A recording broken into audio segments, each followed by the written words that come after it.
Disclaimer: the following program features language not suitable for all audiences, and the expressed opinions found within this program are a reflection of those who feature on the PopCulture Effect podcast. Welcome to the PopCulture Effect.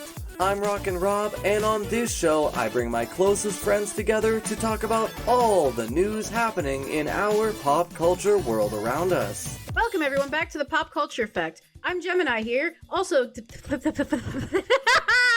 You almost had it. It was so close. Okay, welcome back to the PopCulture Effect. I'm Gemini here, and today we're going to be talking about some more things in the pop culture world. I can't speak. Today I'm here with some of my greatest friends. We have Blaze. Oh shit, did that not pick me up? Hey! No, it did not. We have Menace. Hello. And we have the bitch himself, Subset. Actually, that's Bobbert. You future Bobbert. You're a bitch. That's fair. My bad, Subset. Okay! Future Yeah, Robert, love you're a it. bitch. Hey. Introduce me right, young lady. Hey, don't call me that. I'm a goblin anyway. And yes, we are here with Subset. Heyo. So, today we have some interesting things to talk about. A lot of more dorky, nerdy shit. Blaze, tell us about the new My Hero 4th movie. Yes, I got another movie for review for you all. Surprise. He is the movie man. I was Pretty gonna say, I much at love this that we point. kind of have our own niches that we kind of gotten. We bounce around. It's I mean, God balanced. forbid, I go to the We movie do. theater at least once a week. It's balanced as all things should be. My main thing is that it was like natural niches, kind of like I always have the drama showing up on my pages, Layoffs. dude, all the time. But anyway, I don't have layoffs this week, I swear. thank God. But anyway, just saw the fourth My Hero movie, My Hero Academia, You're Next. This was a pretty good one. Compared to the three previous, this is probably tied to being my favorite one next to Heroes Rising. Okay, so burning question, gotta ask. Is where the does man this in it? take? Well, okay, well that's your burning question. I heard both of you at the same time. What? Where does this take place in the timeline of where we are in the anime, which is we're getting into the final fights? So this movie takes place after they bring Midoriya back to UA, after they clean him up and everything, get him rest, before the big fight again against Shigaraki and his group. Okay. There's this small time period where all the heroes from UA are in separate groups going around the destroyed city and trying to help survivors, get them to fallout shelters and take out any of the smaller villains that have escaped prison that are running amok. Okay. That's basically where this is taking place, is that they're waiting for Shigaraki's attack, but not sitting around. They're going around helping survivors and taking down the smaller villains that aren't part of Shigaraki's group that are just causing a mess. Lines up perfectly with... Okay. Yep. And, which also just kind of confirmed with the newest episode of My Hero as well, is like, all of these movies, in a way, are fully canon. These movies did happen. They're pretty much side quest stories that happened in the show. Because with the newest episode of My Hero, we actually see, what's her name? Melissa? From the first My Hero movie. You see a Oh my cameo god, of her. we do, because it's Iron Might episode. I haven't watched it yet. So, everybody who's saying the movies aren't canon, nice try, bitches, they are now! Well, the first one kind of makes sense, seeing how it fits, but now it's on, all of them are canon. I am happy and upset with that. Shut up. No upsetting, only be happy. But anyway, the movie itself is really good. The main premises of it is while Class 1A is trying to sweep the streets of the lower villains while they wait for Shigaraki to attack, they run into a group led by a new All Might who is calling himself Dark Might, who is trying to make himself the new symbol of peace by showing off his power to the world. Man has the same naming structure as Deku. Yep. But they have kidnapped this girl by the name of Anna, who is boosting their powers to the max. Meanwhile, against her will, I assume. yes, very much so. Meanwhile, there is a character by the name of Julio who is hunting down Anna to kill her. Is that how they pronounce it, Julio? It's not Julio. It's Julio, but it's spelled very weird. It's spelled Giulio. Oh, so like the Italian variant of like Yes. Julia. Oh, okay. Yes, because the entire villain group is a basically crime organization family in Europe. Oh, okay. So the class 1A against the mob. Let's go.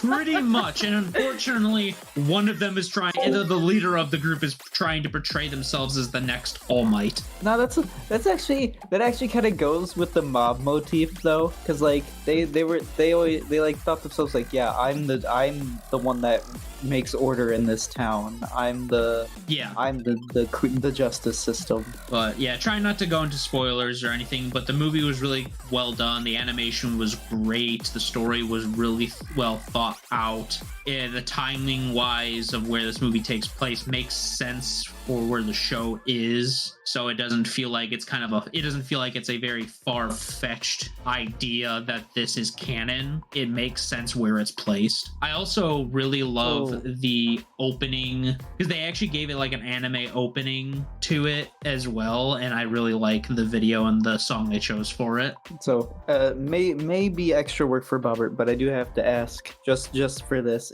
If I'm wrong, you can say no. If I'm right, Bobbert can cut this whole question out. Is Dark Might a clone? No, he is not a clone. I will guarantee you that. Okay. I won't ask anymore. It is interesting how this guy's quirk actually works. I won't go into details just not to spoil or anything, but his quirk is very interesting and affects a lot of the world. I'm glad that they're still kind of like coming up with new ideas and like weaving them in for quirks. Yeah, because they could have very well just been like, this is just another guy with super strength. Yeah. That looks like All Might. Yeah, he has All Might's quirk if it wasn't boosted by One for All. Yeah, but Anna's quirk, the girl that they kidnapped, has a very interesting quirk that I really like and is kind of cool. I don't really know if I could really say much. I guess minor spoilers. Not huge spoilers, because you kind of can figure it out right away. But minor spoilers. Her basically how her quirk works is if you are compatible with her quirk will boost your powers to the max. If you're not compatible, she will basically make you go unconscious. Oh, kind of thought the stakes would be a little higher than that, but okay. But her quirk becomes more unstable as it progresses, and they keep on making her use her quirk more and more, stressing her quirk out to the max towards the end of the movie. I'm getting Aerie vibes. Yeah, very much so. Like how bad Aerie's powers blew up when she lost it. Pretty similar to Anna, but worse. Wouldn't her berserk thing though just be like, well, no, because you did say compatible people, but like for everybody that is compatible with her, wouldn't she just be like buffing them? Like she continuously, if she loses her control, her quirk continuously buffs them. Oh. Continuously, infinitely keeps on boosting the quirk that she's compatible, okay. that she's been forced to be compatible with. Please tell me like Bakugo gets hit by this. No. We don't. That's one thing I was kind of hoping to see was like if they do save her, like she helps like Deku and the others in the final fight and boosts them when we get to see their powers multiplied. But we don't get to see anything like that. I thought that would have been cool though. Of course, because the useful movie characters can't show up for the final fight, because that would throw everything off. But yeah, the movie was really good. I think I'd probably give it about 7.5, 8 out of 10 for my rating for it. All the voices were done really well. I watched it dubbed, I didn't watch it subbed, so I don't know how the Japanese voice acting was. What would you say like was your biggest criticism? My biggest criticism? Yeah. Just to get like, because you've said so many good things, I kind of want to get like a devil's advocate kind of. I'm trying to think of something that really kind of like rubbed me off the wrong way with it, and I'm having. It was just too good.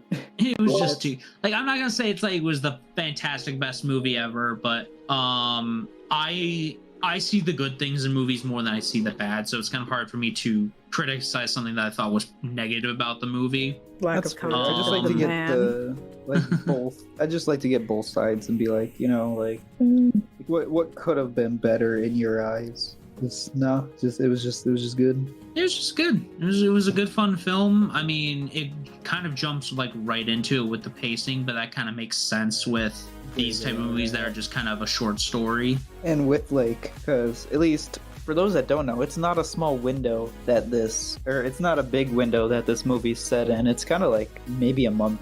Yeah, all of this kind of takes place within like a day or two, this entire movie. So like the pacing is very quick. I'd say that might be maybe a thing for it, that how quick the pacing is. Yeah. No, it was good. Good. I like to hear that, especially with this has quickly become not just one of the top, but one of my top favorite animes. And then we sucked Gemini into it. Yeah, we did. You guys didn't. Oh yeah, actually, you never answered Gemini's burning question. No, I kind of have a feeling my question is no, and that makes me depressed. What was your question? Is Fat Gum in this? I actually don't remember seeing him. That's fine. It's not the movie's not for me then. I don't care. That's fine. Trin just screaming in her head. Honestly, that's fine. No, it's okay. The best character in the whole anime doesn't have to make an appearance. It's the picture of the guy with the smiling mask and he's crying behind. Yeah, no, it's fine. It's fine, really, honestly. Okay, was the secondary one there? Probably not, because actually, no. If it takes place just after, just before. Nah, he's still hanging out with Flame Daddy. No, not Hawks. Oh, no. Who's your secondary? Compress, and I think by this point, isn't he this? I feel like this is just a whole new group of baddies for them to fight. That's what I was thinking. And if you said plot-wise, just after he gets back to UA, he's been apprehended, I think, hasn't he? Yeah, I think Mr. Compress was already taken out by then. Yeah, so that's why at the moment I asked that, I'm like, wait, what the no, you dumbass. Damn. Oh well, wasn't for me. Whatever. It's fine. I think if anything, probably one thing I would have liked to see in the movie was hints of what's to come in the show. Oh, just how that kind of affects what's about to happen. Yeah, or during the final fight, we get little hints. Because in the show, after this part in the show, when the final war starts happening, some of the UA students start to perfect their ultimate moves and whatnot. Mm-hmm. I think it would have been neat to see little hints of those moves being developed in the final fight of this movie. Just prototyped versions of their ultimate attacks that they were trying to do, just haven't perfected yet. Yeah, kind of them testing it out to save their life. We do get that with just in the show naturally with one of the other characters, Mina. Mm-hmm. But yeah, I agree. It would be cool to see something that kind of leads into what's going on. I will say there was one scene that I thought was very funny that made the whole cinema laugh their ass off. There is one scene where all of their quirks get deactivated in a certain area, an area effect of quirk turn off. And Hagakure, the invisible girl, was just man, it's a good thing I was not in that vicinity. Oh my gosh. Because her outfit is literally just her in gloves and boots, and that's it. Yeah.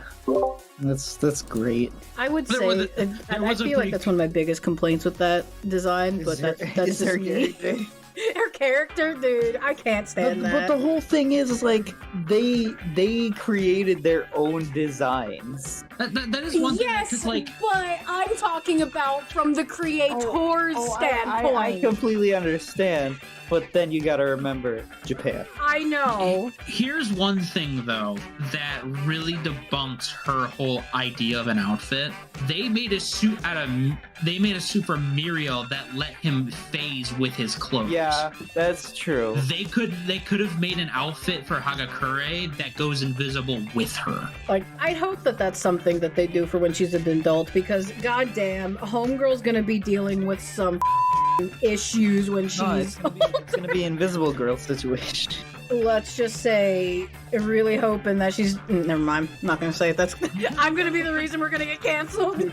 But anyway, the movie did have a lot of heart and a lot of comedy. That in good spots. It wasn't forced comedy or anything. It was really well placed in a lot of the stuff that really made me laugh when it needed to. Also, I know it is connected because it's still My Hero, but it's like it was like last week's episode or the week before.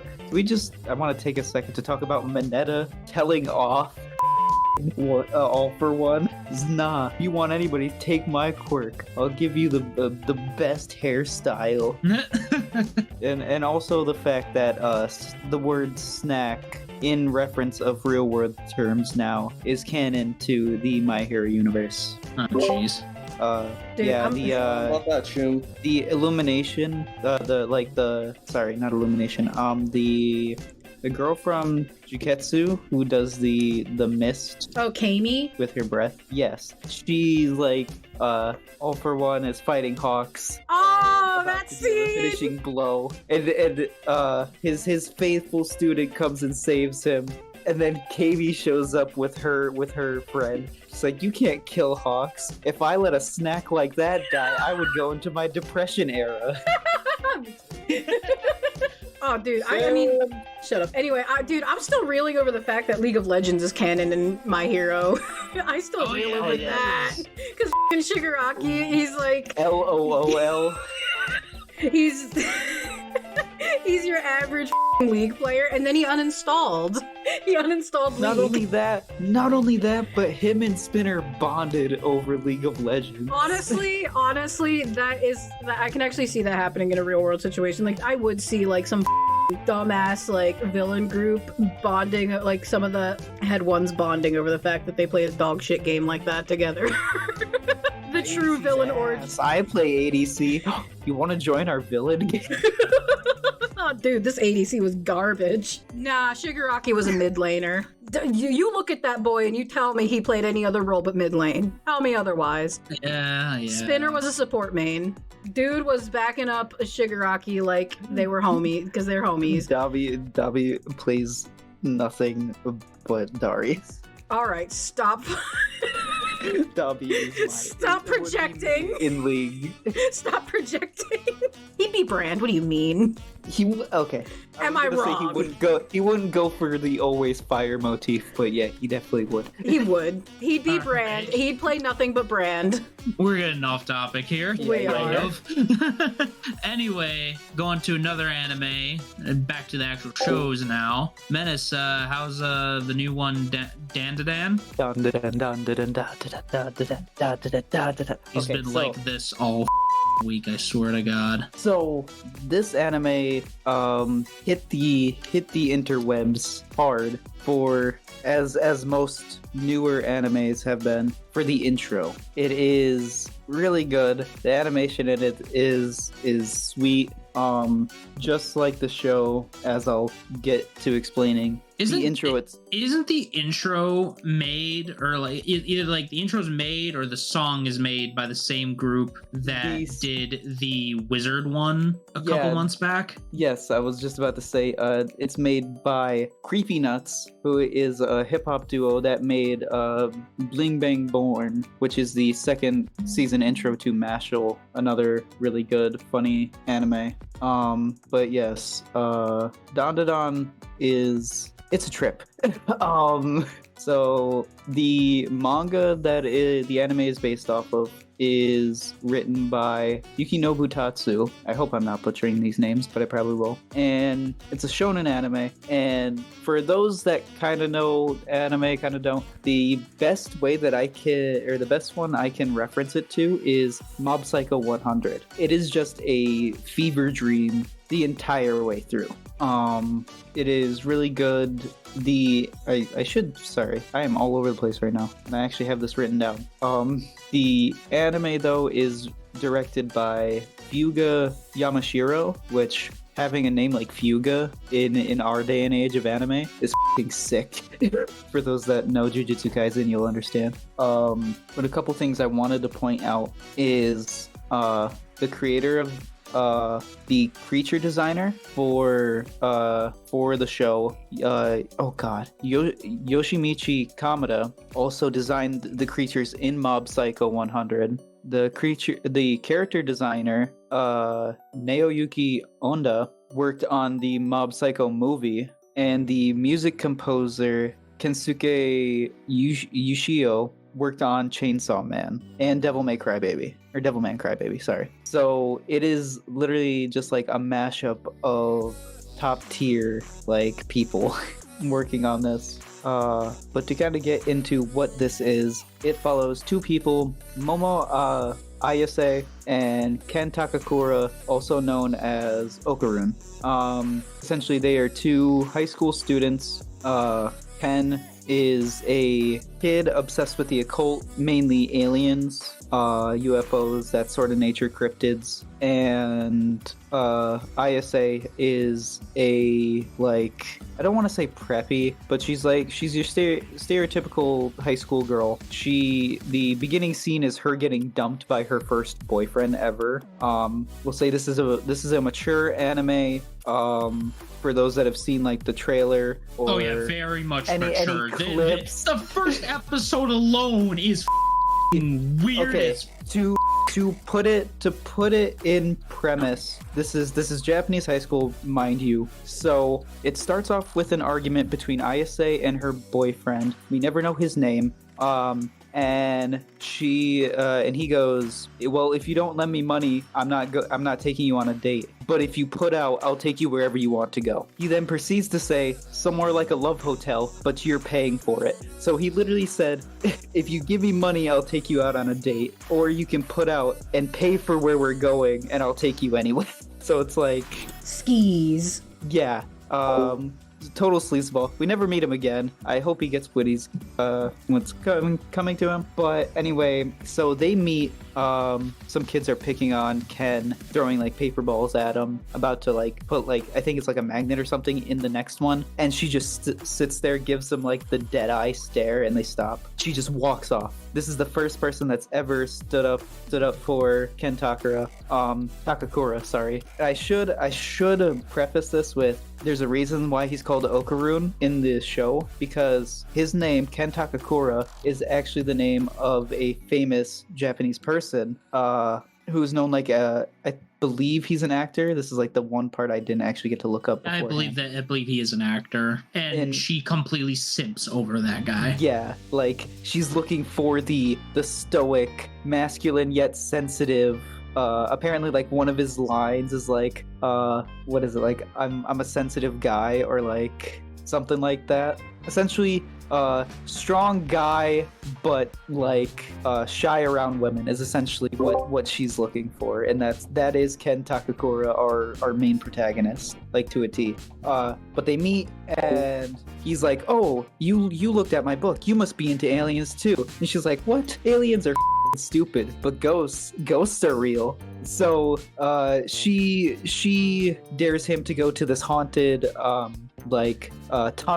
roadway tunnel, and he sends her off to this UFO hotspot somewhere, and essentially Ayase gets kidnapped by aliens, and Okarun gets cursed by a well-known urban legend called Turbo Granny, which, looking into it, any alien, monster, or spirit that has been mentioned in this show is an actual urban legend or like thing. I'm kind of skipping over some of the more drastic things, like I said, this is a mature one, so like the aliens, they call themselves Serpo. They say they're from the planet Serpo, which is from a book, actually. Like, the people that made the show did their homework. It's from a book, and the aliens in Dandadan explain, they like lie that they're friends with humans and they've had friendly relationships for years. But in the book, they actually do. Like,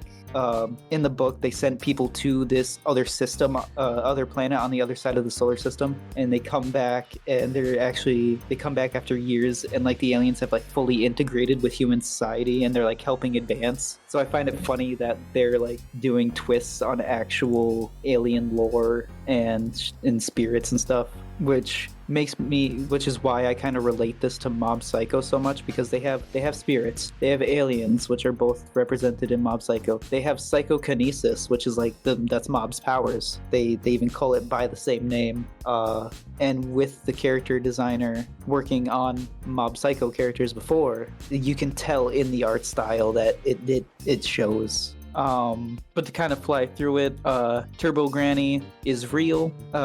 Says, I'll let you suckle my boy if you let me gobble your Hey, yo, what?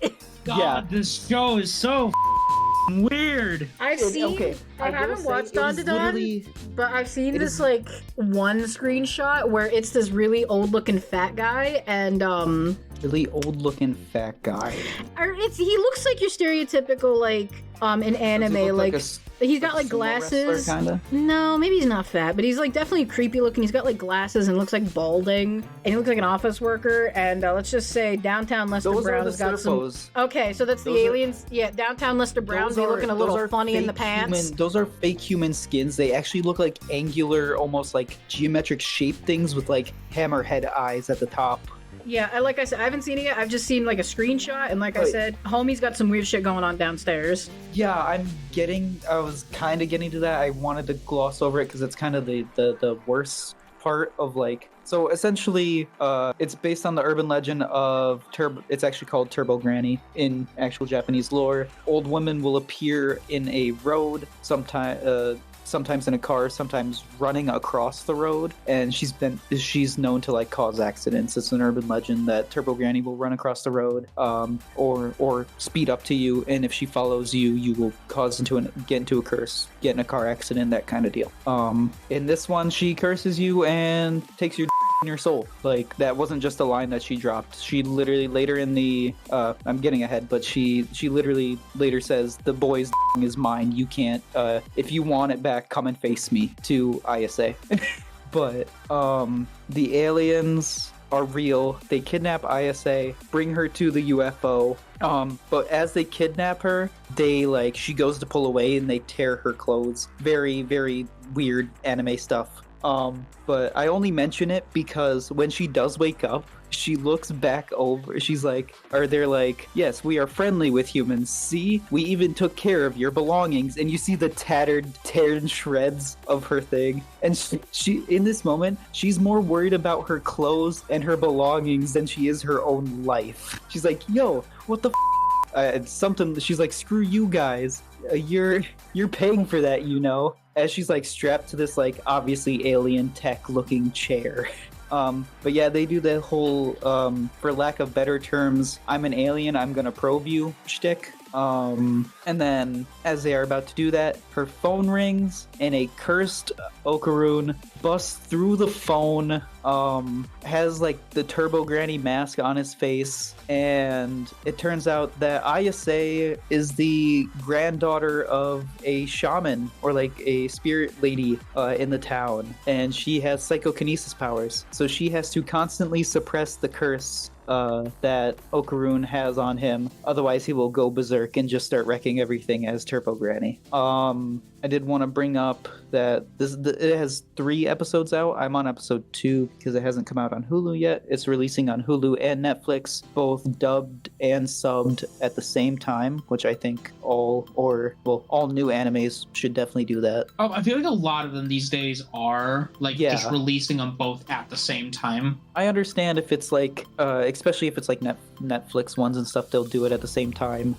But like, because this is a Netflix original, but it's releasing on Hulu as well for some reason. But yeah, more anime should do that. I did want to reference in the second episode, they go to Isa's grandma's house trying to find help. She's not there, so they kind of like, they just hang out for a little bit. As they kind of go to enter, Isa's grandmother puts like a talisman. They have like the very cultural appropriate shaman gate, like the stone pillars with the very ornament top to it as their like gate to their fence around their house, and there's a talisman on it. And as Okaroon is like casually talking to her and walking in, he just bursts into flames. And he's like, oh shit. She literally throws him into a ditch filled with water. But because she had to take off the talisman, they get a ring at the doorbell, and she's like, "What was that? Nobody's supposed to be here. That's not my normal doorbell." She's like, "Oh wait, my grandma said that there's 2 doorbells, one for humans and one for cursed spirits, or one for evil spirits." So they try to sneak out, and there's an evil spirit, obviously. Well, as they're trying to get away from it, it puts up like stone walls around, so they can't leave, they can't get out. It actually blocked off the gate, so they can't even, like, their whole goal was they were gonna put on the talisman to get rid of it, get Okarun out of there so he doesn't burn. Well, there's a wall right at the gate. They can't get past it, can't get Okarun out. Blah blah blah. Turns out it is a Flatwoods monster. I feel like Subset will actually appreciate this. I know he's into the cryptids and stuff. Flatwoods monsters are a classic West Virginian folklore cryptid. They're I want to say like 2-3 meters tall, have like this leaf almost kind of figure for their head with big red eyes, bulky kind of frame. They kind of did their own twist on it, where they mentioned about it being like being in the States, and that there were recent sightings of it in a town in Japan. So like and these Japan variants they still have like the basic head shape, but they look almost like a sumo wrestler. So you got like the big bulky frame, and they do mention that this one's bigger, like to kind of give it the reason why it looks like a sumo wrestler, which I thought was cool. Of like, we could see like grafted monsters or like skinwalkers and stuff like that, like their own versions of it in this show if they're going this full cryptid route. But as they're fighting it, Okarun goes, "Wait, that's not an evil spirit. That's an alien. That's a Flatwoods monster." So they, during that fight, they kind of surmise that aliens and evil spirits are connected, because they're both able to use the evil spirit doorbell connected to ISA's house. So they beat the monster. Okarun kind of gets his full battle form that you see in the like title card for the anime, which is essentially ISA is able to let Turbo Granny take over his body, but not his mind, so he's still in control. It is, besides the first episode, it is very shonen slice of life, but with, supernatural shit thrown in. I know the third episode is kind of like the first episode, has really dissuaded a bunch of people because of how over the top it is. But like I said, I picture this like Mob Psycho. It's gonna be a fever dream the entire way through, and I'm here for the ride. Both Ayase and Okarun are so funny because she's like realizing that Okarun is like the perfect guy, and actually at the end of the first episode he tells him her name, and she's like, "Wait a minute, there's no way you're Ken Takakura, like, but I am." She's like, "No, that's impossible. You can't use that name. You go by Okarun from now on. You can't say your name around me." It's really good. It's a good time. It seems like it's gonna, for the season, they haven't even like, or how I feel like it's gonna go on, I should say, is they're still getting a control on Okarun's powers and ISA's. I'm guessing that in the next couple episodes they're gonna go and try to face down Turbo Granny if more aliens don't get in their way. We're supposedly, oh my god, still can't speak, are going to meet ISA's grandmother in the next episode, and she looks like a baddie, so yeah. Definitely doesn't look like a grandma. No. But when do most old teacher type ladies in anime look super old? Actually, I say that, and then I think of a few shonen ones. Never mind, I'm shutting up. I retract my statement.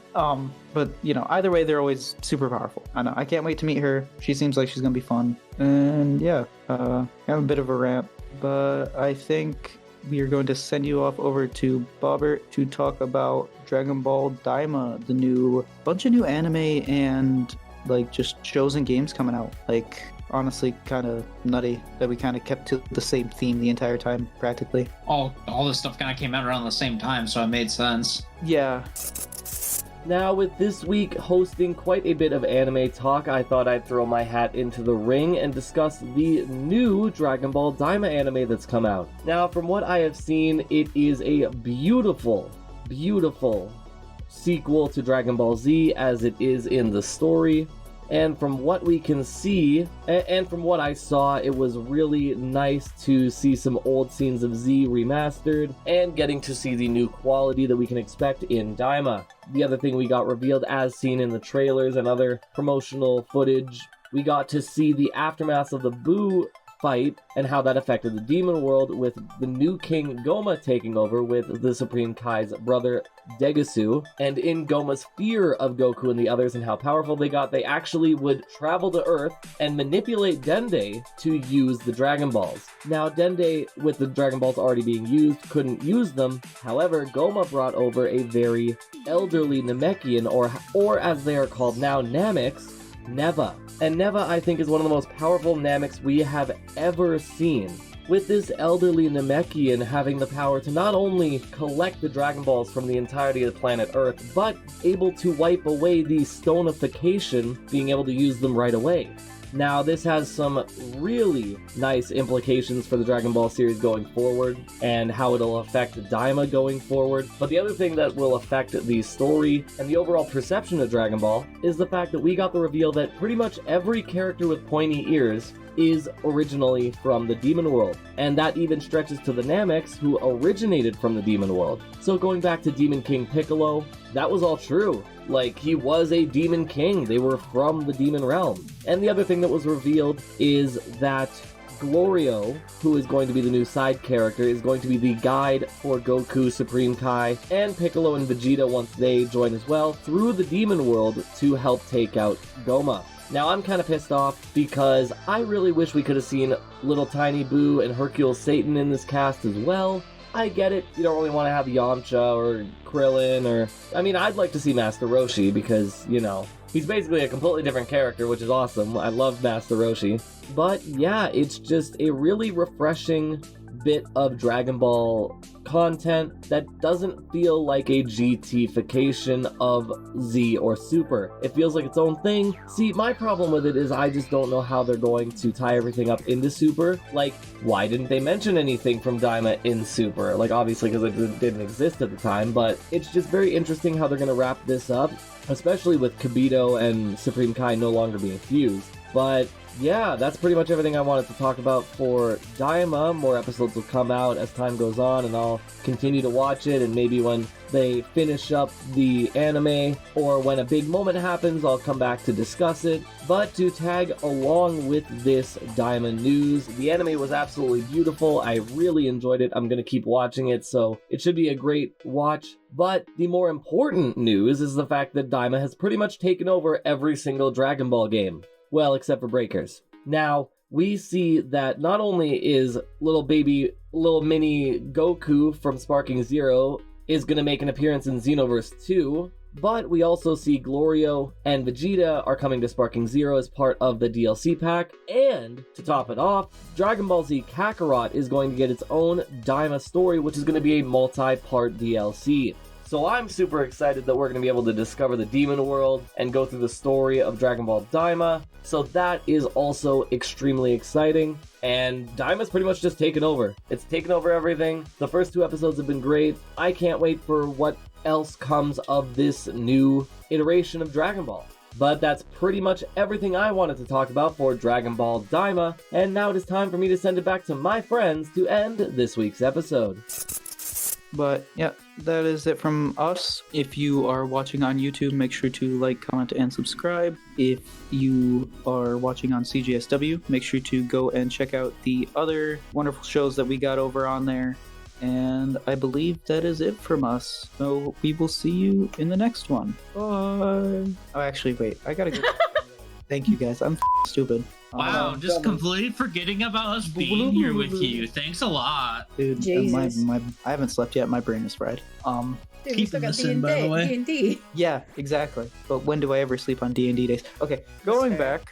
If you are watching this on YouTube, make sure to like, comment, and subscribe. If you're watching this on CJSW, make sure to go and check out all of the different shows we got on there. And I would like to thank the other people sitting in the call with me. Thank you, Blaze. Anytime. Thank you, Gemini.